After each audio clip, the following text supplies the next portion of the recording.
बीडमध्ये आज ओबीसी महाएल्गार सभेचं आयोजन करण्यात आलंय। सभेपूर्वी मराठा ओबीसी संघर्ष अगदी शिगेला गेला। मराठा समन्वयक गंगाधर काळकुटे यांच्यासह इतर समन्वयकांना पोलिसांकडून नोटीस बजावण्यात आली आहे।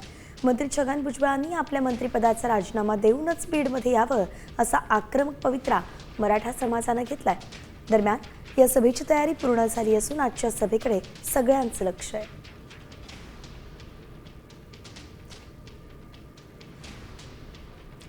दृश्य आपण पाहतोय त्यामध्ये गंगाधर काळकुटेंना खरं तर पोलिसांनी ताब्यामध्ये घेतलेलं आहे। मराठा समन्वयकांना नोटीस बजावण्यात आली होती, त्यात गंगाधर काळकुटेंचं नाव होतं आणि त्यानंतर आता सुरक्षा म्हणून आणि एक पाऊल म्हणून तसंच पोलिसांनी त्यांना ताब्यातही घेतलंय।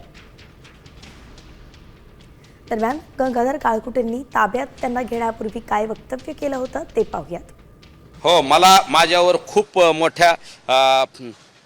मोठ्या पद्धतीची टीका होते, माझ्या वैयक्तिक टीका होते, मला शिव्या दिल्या जात आहेत, मला ट्रोल केलं जात आहे, परंतु यानं मी थांबणार नाही। जोपर्यंत भुजबळ या GRला मंत्रिपदावर राहून विरोध करतील तोपर्यंत माझा भुजबळाला विरोध असेल आणि त्यांना मराठ्याला विरोध करून जोरदार विरोध आहे असं दाखवायचं। ओबीसीचा मीच नेता हे सरकारला दाखवायचे, त्यांच्या पक्षाला दाखवायचे म्हणून ते येत आहेत आणि त्यांच्या त्या कृतीला विरोध म्हणून आम्ही आमच्या भूमिकेवर ठाम आहोत।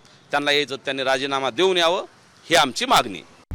आता isakal.com आहे देशातील नंबर 1 ची मराठी न्यूज वेबसाईट। प्रत्येक अपडेटसाठी isakal.com ला नक्की भेट द्या।